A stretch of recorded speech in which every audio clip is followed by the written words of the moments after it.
Are we ready? Are we rolling? This feels weird. It feels like we're doing it for the first time. Like a virgin. Greetings, ladies and gentlemen. Welcome back to the wonderful podcast, if I may say so, that is Sofa Broker. This is our first one of 2024. We had a bit of a break, let you guys recover from the brilliance of everything that came in 2023. And not just greetings to you and to producer Stan. Welcome back, Stan. Greetings to Daniel McPeake. Greetings, Daniel. Hi, Solly. How are you? And we're in a different environment. We are in a different environment. We have different sofas. Same place. And we're still broke. Before we go on, I have to say something that's very sad. But this particular first podcast of 2024 is dedicated to the memory of our dear friend, recently passed away, Mr. Ravi Gulavindara. Very sad news from New York City a couple of weeks ago. So, Ravi, wherever you are, we salute you. Terrible, tragic news. Indeed.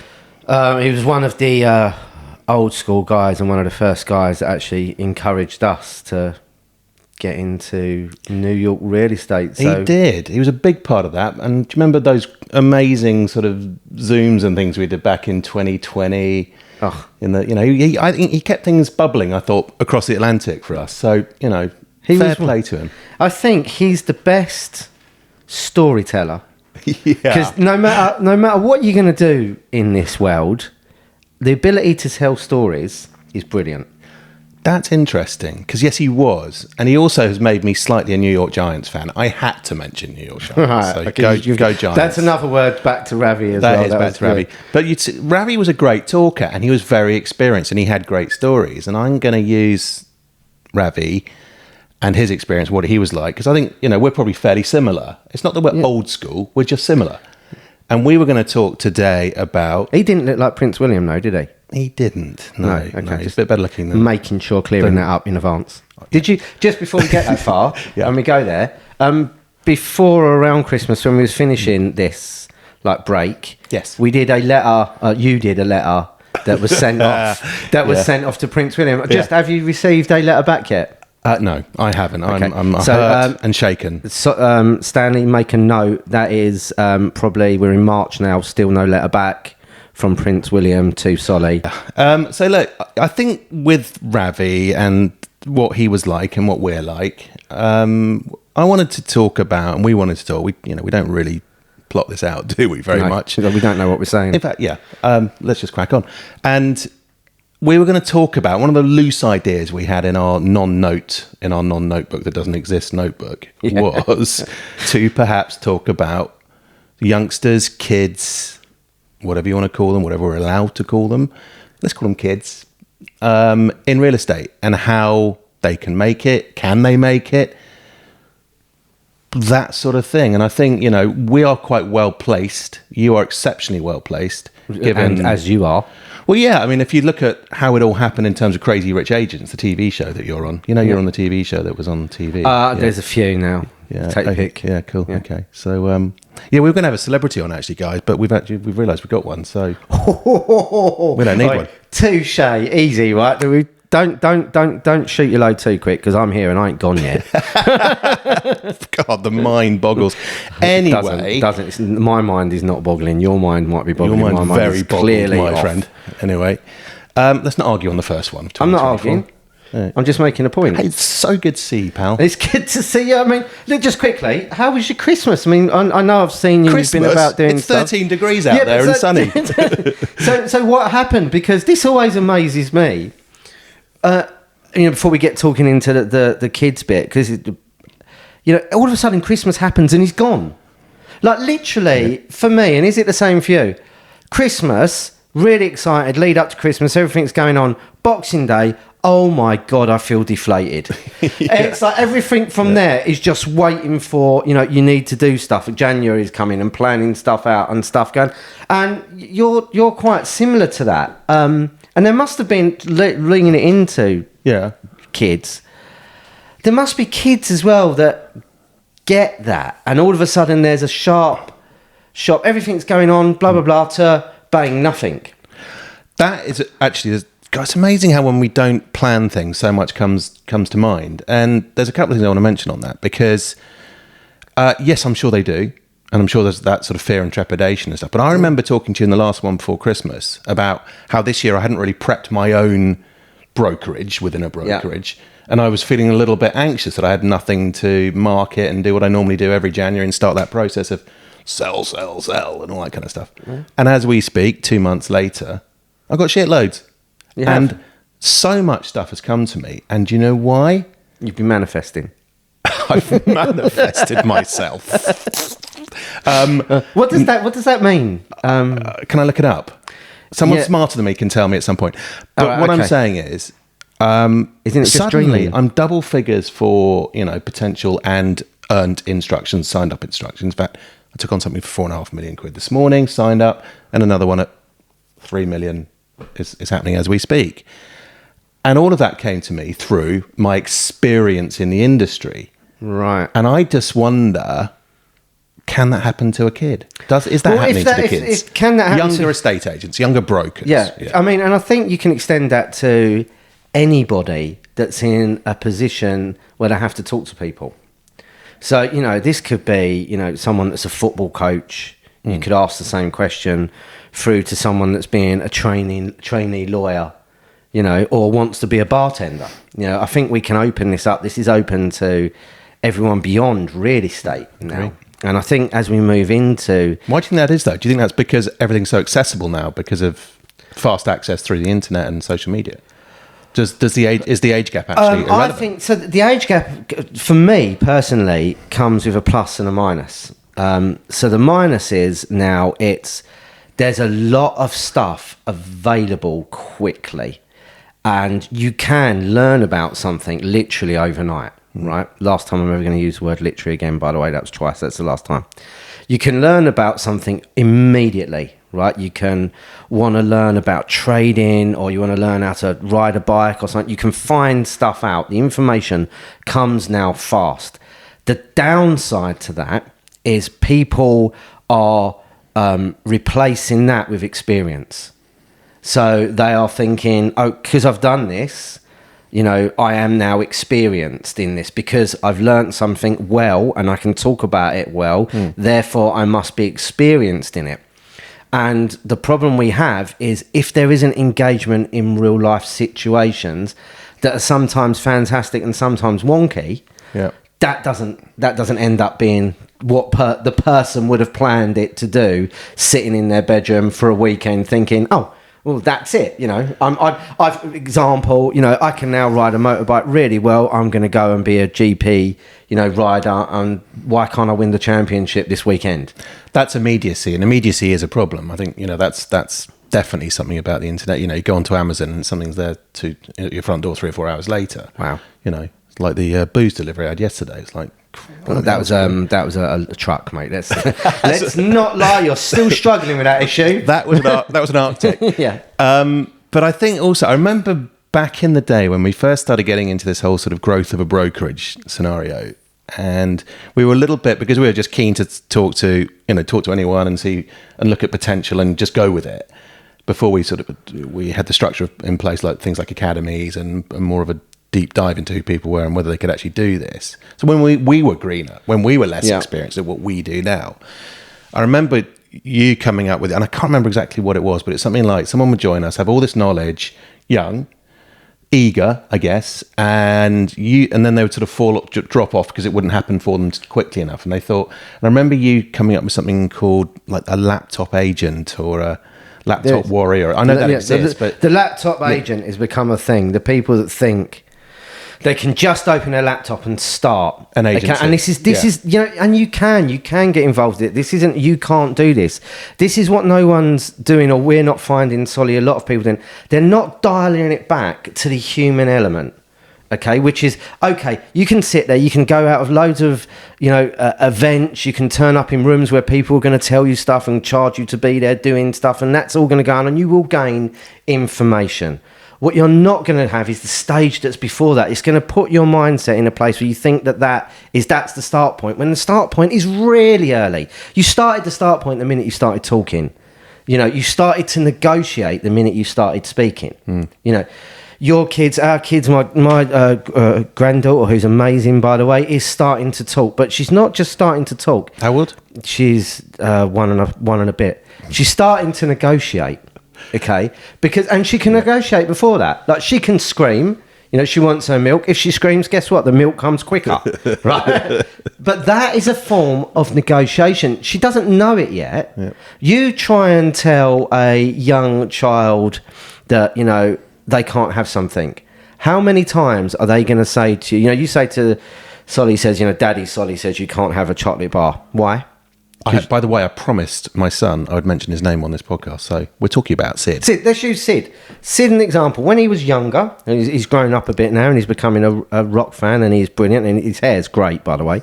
But when he was younger, if he wanted something, a chocolate bar, and you said no, he can't eat 500 chocolate bars, he would say, why not? Why? And he would carry on saying it until the point you go, because everybody does, because we are seriously victims of being good parents.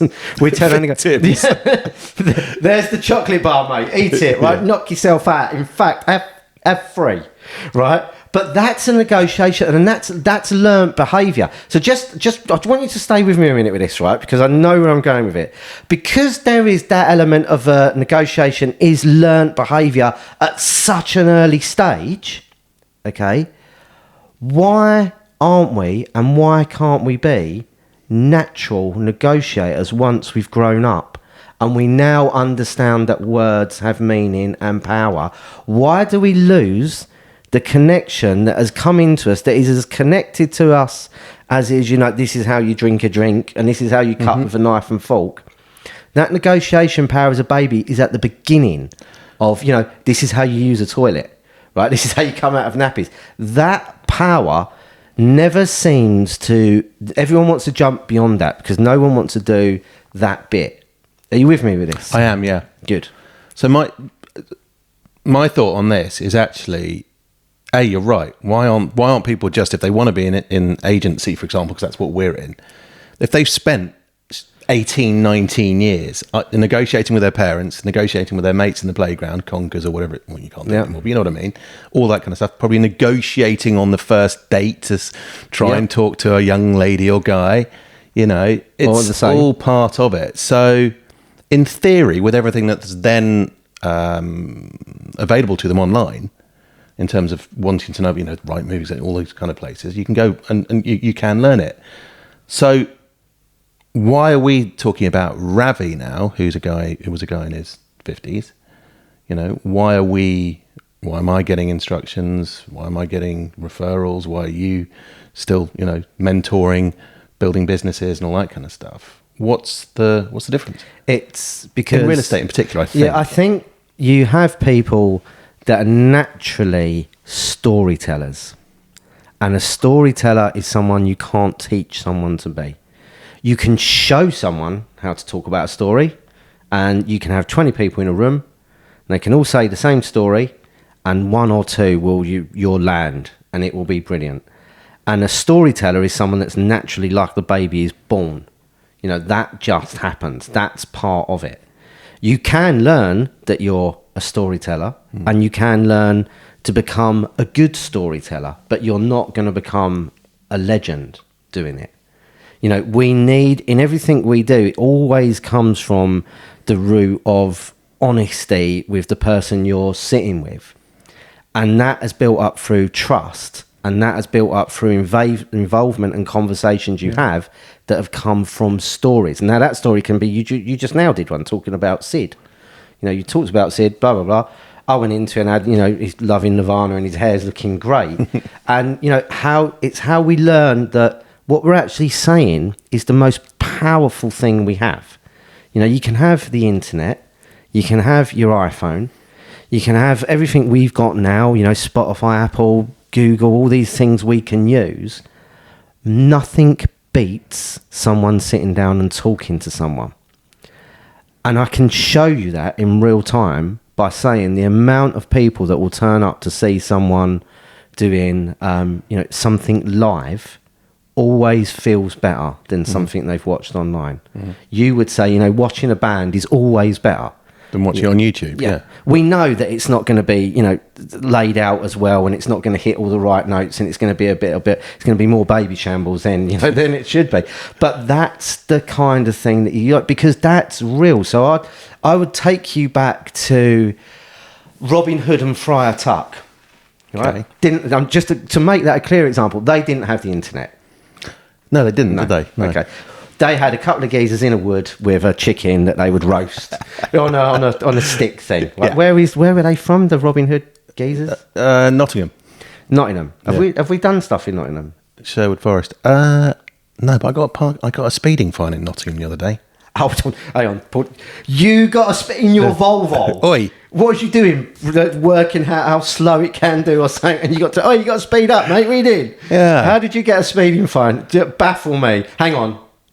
Going on a tangent here. What is the limit of Can't you say I was in a Ferrari Testarossa or something? No, it's you. Yeah, so I'm guessing. And by the way, just side note quickly, on our channel, on our Insta, afterwards, you can actually watch Solly attempting to start a Harley Davidson numerous times. It's hilarious. Please do it. So the speeding fine. It is to you. Yeah, to anyone that sees it will know it's ridiculous. Can we move on to kids versus experience? No, just quickly. How fast was you going when you got your ticket? Your speeding ticket. I can't say that. Someone might think I'm a real daredevil.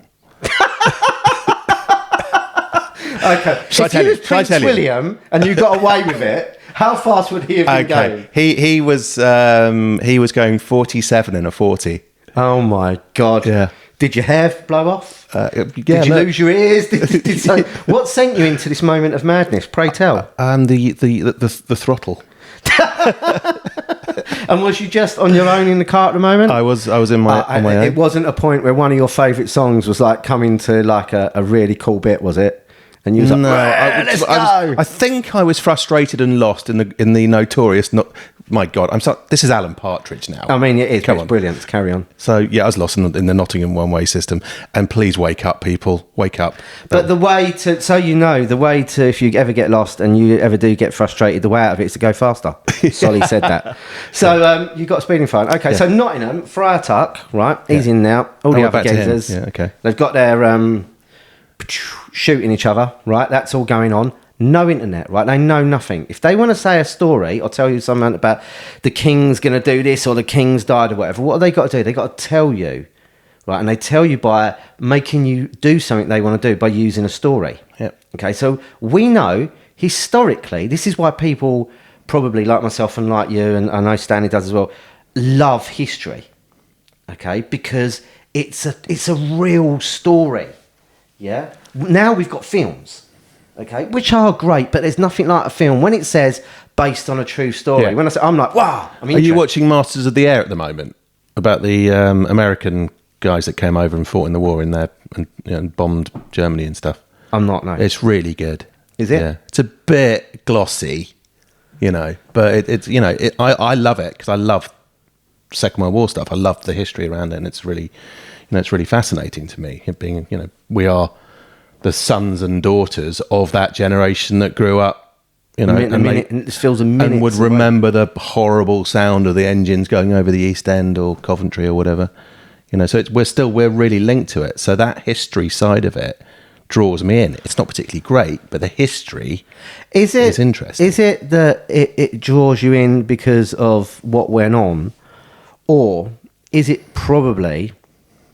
It's because it's a great story, and it's a true life great story. So if you're talking to someone about anything, if I'm a bartender and I want to carry on that someone is, drinking more beers reasonably and not getting wasted, you can do the same thing there. You can build a story. Building stories build rapports. Do that again. Building stories build rapports. Once you have a rapport, you have a likeliness that someone's going to listen to what you're now wanting to say. Our fee is 3%. Not just walking, hit them with it. Justifying the reason why you're using something in a story is brilliant. And Ravi was the king. He was brilliant. Of telling stories. I don't think the guy even knew what social media was, right? But He was a great point and shoot guy, though. Ironically, could he tell a story? I mean, he had a brilliant plus point, which you have as well. His voice sounded interesting. really. Yeah, I mean, His, yes. Oh, but sorry, mine. I'm getting confused with Prince William again. Sorry, not you. But no, he had a great Is that letter come yet, Stan? he had the great sounding voice. Yeah, and that great did, sound yeah. helped, and so his storytelling was interesting. And also it was softly delivered. It wasn't shouty.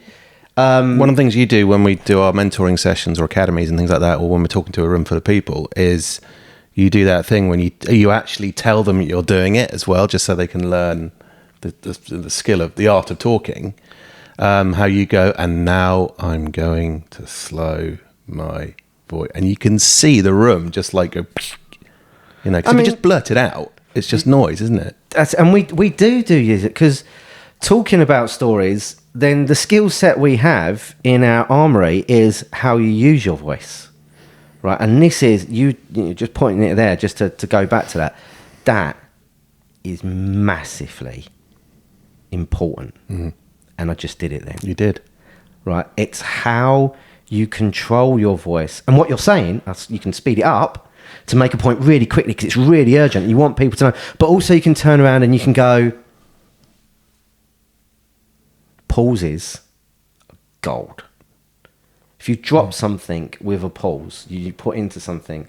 So I was on the phone to someone last night, and I thought they'd buggered off. Literally, I thought I was that boring, or they're being cut off or something. And it was like, it's good. 5 seconds pause on a phone call is a long time. It's but you got to pause it. You've got yeah, but I can't. You've got to because if you pause in with someone, he who speaks next or she who speaks next loses. Oh, bollocks! Right, and that's the fact, right? So, and this is in Glengarry Glen Ross. There's a brilliant scene in it when this happens. If you have watched the film, you'll know what I'm on about. But this is what I'm saying: you can slow things down, you can speed things up, you can make something louder. If you think someone isn't paying attention to you, you can talk a little bit quieter, and you will see them naturally lean in. Okay, and then you've got them, and then you can reassure the fact that they've leaned in, and you're talking quieter by just tapping them on the shoulder. Right, then you've got. And then the double bubbles. That is, if you look as fantastic as I do, the engagement is both visual and oral. Yeah, your oral engagement's brilliant, mate. You're supposed to agree. It really is. Yeah, I was trying to be nice because I thought I took the piss too much about Prince William. I thought, I better row back. That's what posh people say, isn't it? They row back on something, don't they? Don't you do that? I thought you were going to go into middle management and talk about circling back. No, I'll circle back on that one, Daniel. Back. You went to Eton, mate, and you doing all that thing. I wasn't a wet bob. I played wasn't cricket. a what? A wet bob. Rower. Yeah. That is a thing. First podcast of the year, and we're talking about flipping school again. That was a So just saying, a rower at my school was called a wet bob. Yeah, and a cricketer was called a dry bob, and I was a dry bob.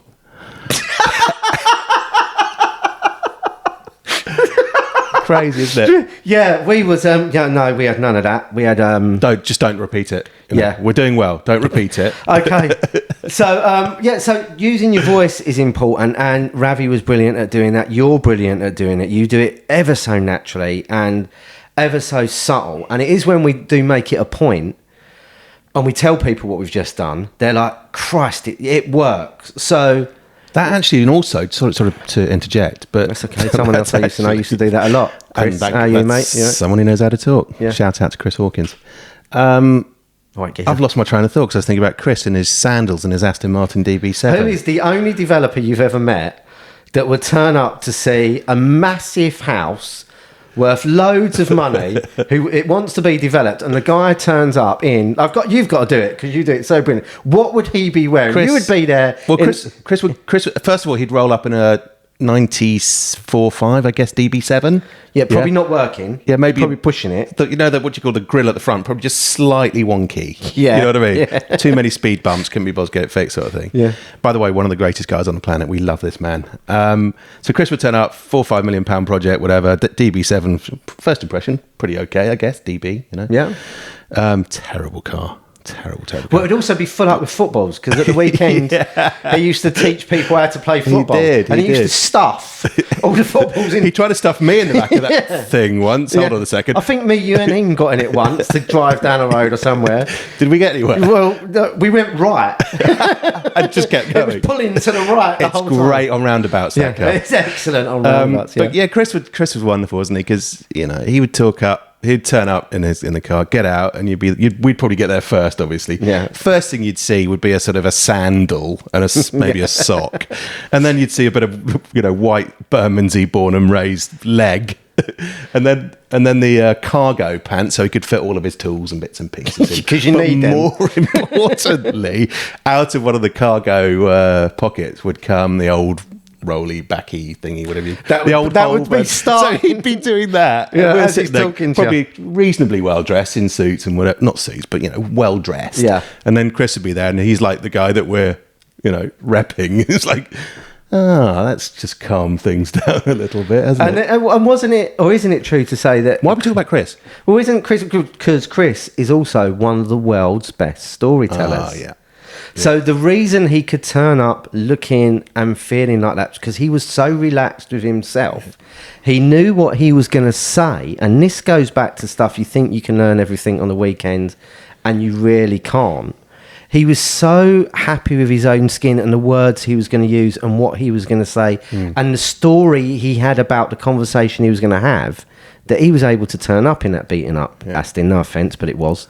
And he was able to stand there with footballs bouncing out down, so probably one of them going down the road, and look at someone who is completely different from him, but within seconds, the barrier has come down and it's just a guy talking about developing a property in front of two potential sellers. Yep. And that is, to do that so quickly, to move that in, he had tools he didn't even know he used. One of them you just said, you shouldn't smoke, it's bad to smoke, don't. But he did smoke.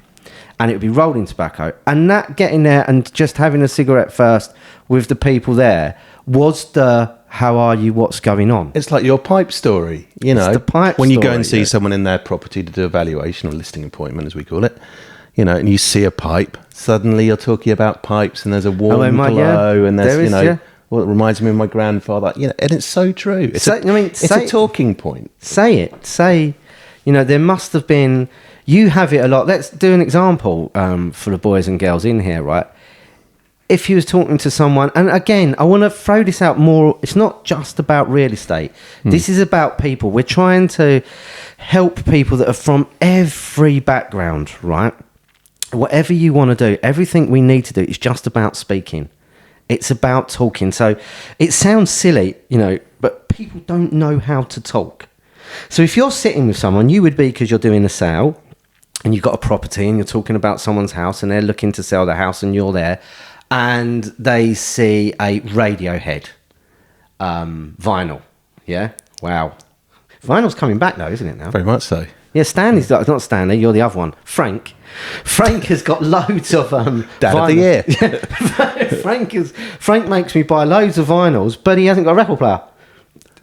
Which is he doesn't. No. Listen to me. Hear me out, because this is where the weird goes nutty. Yeah. They don't play them no more. If I said, well, don't you want a record player so you can play the records on it? He went, no. If I want to play that, I'll just listen to Spotify. Hang on. So why have you got vinyl? I want to put sleeves in them and put them on my wall. So he's into art.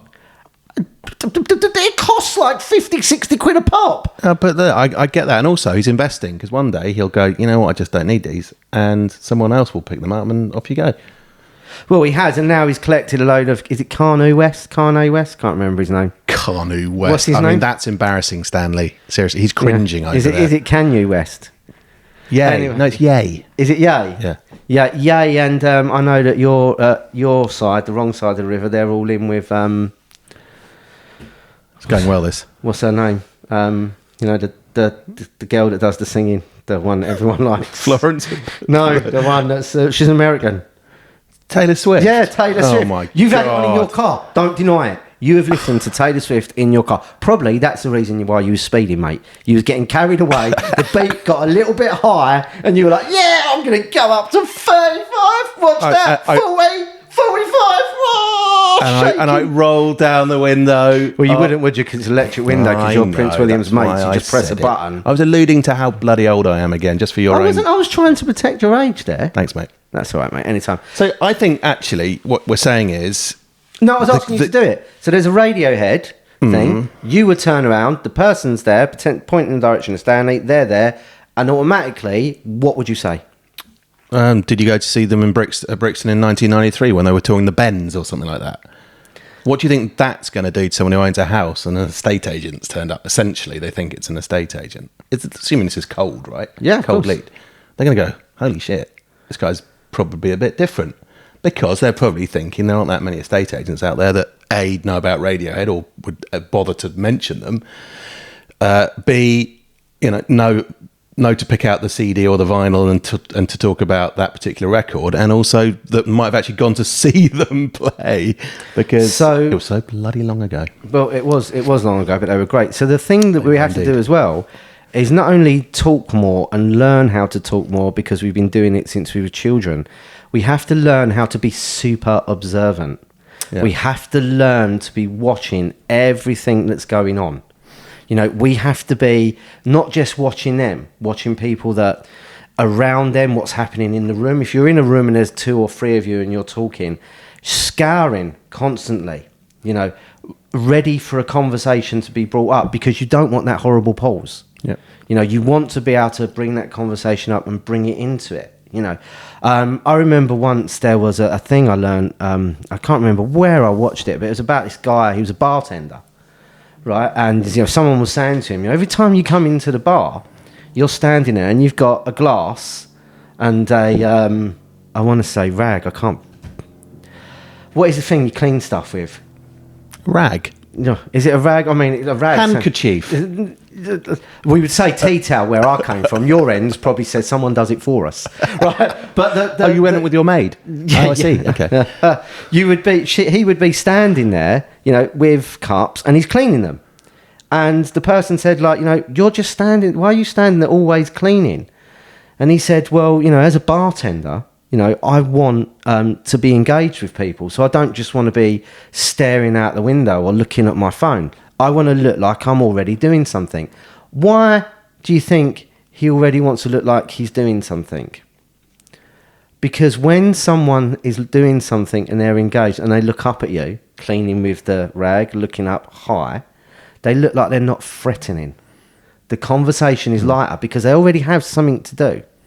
They have something to talk about and to think about. So when the person comes and they speak to you, the conversation for them is really easy. And it's a soft introduction, I guess, isn't it? Because the sort of bar analogy is quite good. Funny enough, it's almost like when you go into an estate agent's office, which is one of the single most scary things on the planet. I went into a very famous agency the other day, I nearly said their name, to collect some keys. I haven't done that for ages. Wow, that's been a while. It was like going back, exactly. Trying to find a parking space. Why that they're going to have the keys? Are they going to tell me to F off because, they've been disinstructed? Because you're in a Volvo. Anyway. They might have been in minis. Anyway, hint, bad one. So I walked, and it's fucking hell, it was scary. Like 40 guys aged between 22 and 28 in suits. The female equivalent, another 20 or 30 of them. It was madness. But also going back to the bar thing, that guy standing at the bar, dealing with other things and being busy, and it's a really nice sort of soft thing. How when you go into a bar sometimes or a pub, and you get the sort of slaughtered lamb effect, and you've got you've got the bar staff around the corner sort of chatting about crap on their phone, and they're not engaged with the room, and you got to sit. And then the moment they turn around and their first reaction is, oh, someone at the bar, I've got to go and do something. It kind of kills the whole momentum, and you're probably then thinking, I'll just pop in for one. Your guy who's engaging you from the get-go in the old-fashioned way, that's so different. The mentality, the moment you start talking and ordering and receiving your beverage, the whole experience is completely different. And I guess the Radiohead thing's kind of similar, isn't it? Really, that's the skill. Just closing the gap. Sorry, you're nailing it. Yeah. That's the skill, and you can take that further. I mean, he could have been there cleaning. The person comes on, and he could have turned around and said, "I'll be with you in a second." Just engaging with someone, prompting someone first is always better. Yeah. So if you're talking to someone, no matter what you're doing, if you're getting on the bus, I always say hi to the bus driver. Always. Listen to how many people say thanks when they get off. You'll be surprised. It's more than not. Can I ask you a question? Do you say thank you when someone stops for you at a pedestrian crossing? Do I say thank you, in my car? So if you're crossing, if you're entitled... I go like that. Yeah, okay. Yeah. Just thought I'd ask. Well, you'd probably say because you think you're from Eton, get out the way. I always do, but I always feel really British. Oh, no. It's a dying thing. I think you'll find... Actually, again, if you do this in real time, let us know what you think about this. When you get on a bus and the bus driver takes you somewhere and you get off, because it's a set route, so there's nowhere else for you to go but the place where you want to get off, I bet most people go, thank you, to the bus driver. Thanks, driver. You'll hear thanks, driver a lot. Not thanks, driver, for taking me on a 5-mile detour to, No, thanks, driver, for taking me exactly where you're meant to be taking me. For doing your job. Because I'm on a bus. So how many... But we don't say thank you to tube drivers, do we? Because we can't get to them. They're on a tube. They're like at the end of a tunnel, always looking at darkness. I mean, they're staring at a tunnel going, oh my God, my job is just this, looking at tunnels. Then brightness, then tunnels, and It must be so terrifying to be a tube driver. The fact is, they get £560 million a second to do it. Is debatable. It could be automated. I think. Let's keep the politics out of this. We're keeping politics out of it. So talking, absolutely important. We've spoken about talking before, and actually, we talked going right back to the beginning.